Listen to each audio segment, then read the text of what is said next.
ఇంకో మంగళవారం వచ్చింది. ఎలాంటి ఆశ్చర్యం లేకుండా చంద్రబాబు నాయుడు గారి సర్కార్ మరో భారీ అప్పు చేసింది. 3,800 కోట్ల రూపాయలు.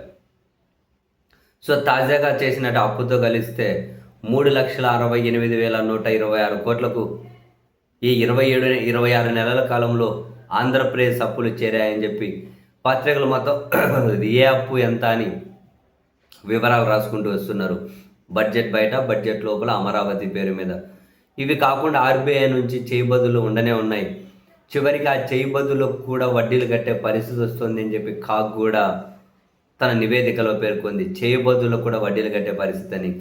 365 రోజుల్లో 357 రోజుల పాటు అప్పుల మీద ఆధారపడుతున్నారు అని, అండ్ రోజుకు 472 కోట్ల రూపాయలు అప్పు చేస్తున్నారని, నెలకు 14,168 కోట్ల రూపాయలు చంద్రబాబు నాయుడు గారి సర్కార్ అప్పు చేస్తూ ఉంది అని పత్రికల కథనాలు అన్ని వివరాలు రాసుకుంటూ వస్తూ ఉన్నాయి. ఇవన్నీ చూడగానే ఒకటే మనకు అనిపిస్తుంది, ఇంతగానం అప్పు చేసి అసలు ఎక్కడ ఖర్చు పెడుతున్నారు అన్న ప్రశ్న అయితే ఎవరికైనా కలుగుతుంది. రీజన్ ఏంటి? నాడు నేడు కింద స్కూళ్ళు ఏమైనా కనుక వాటి రూపురేఖలు మారుస్తూ ఉన్నారా? నాడు నేడు కింద మౌలిక వసతుల కల్పన ప్రాజెక్టులు ఏమైనా జరుగుతున్నాయా? పోనీ ఆసుపత్రుల్లో జరుగుతున్నాయా? ప్రభుత్వం ఏమైనా కనుక ఏమంటారు పబ్లిక్ సెక్టర్ కింద ఏమైనా కనుక ఇండస్ట్రీస్ కడుతున్నారా? ఏమైనా కాలేజీలు కడుతూ ఉన్నారా? ఎక్కడ ఏమైనా పెద్ద పెద్ద పోర్ట్లు, ఫిషింగ్ హార్బర్లు ఏమైనా వేగంగా నిర్మిస్తూ ఉన్నారా?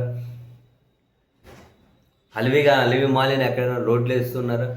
పోనీ సూపర్ 6 అని చెప్పి వాళ్ళు ఇచ్చిన హామీలన్నీ కనుక పూర్తిగా అమలు చేస్తూ ఉన్నారా? ఉద్యోగులకు ఏమైనా కనుక డిఏలు ఇచ్చారా, ఐఆర్లు ఇచ్చారా? ఎక్కడ ఇంతగానం ఖర్చు పెడుతున్నారు అనేది నిజంగా అర్థం కాదు.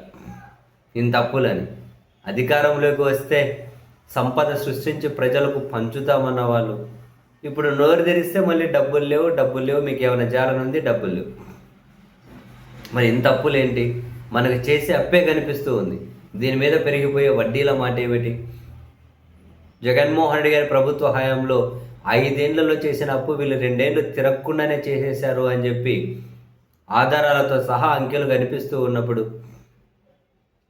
ఇంతకుముందు ప్రభుత్వ హయాంలో అసలు శ్రీలంక అయిపోతుంది, వెనిజులా అయిపోతుంది, రాష్ట్రంలో ఆర్థిక ఎమర్జెన్సీ విధించాలని రాష్ట్రపతులకు లేఖలు రాసిన వాళ్ళు ఇప్పుడు ఎందుకు అసలు అప్పు, ఇంత భారీ అప్పులు అనేది కూడా అసలు ఒక వార్తగా కూడా కాకుండా పోతుంది అనేది $1 మిలియన్ ప్రశ్న.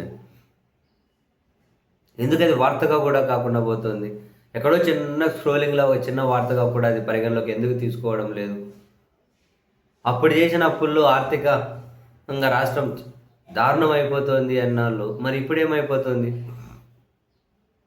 అప్పుడు మంగళవారం వచ్చింది అంటే 500 కోట్లు 1000 కోట్లు అప్పులు చేస్తూ ఉంటే రాష్ట్రం మీద ఎనలేని ప్రేమ చూపించినటువంటి మేధావులు కొందరు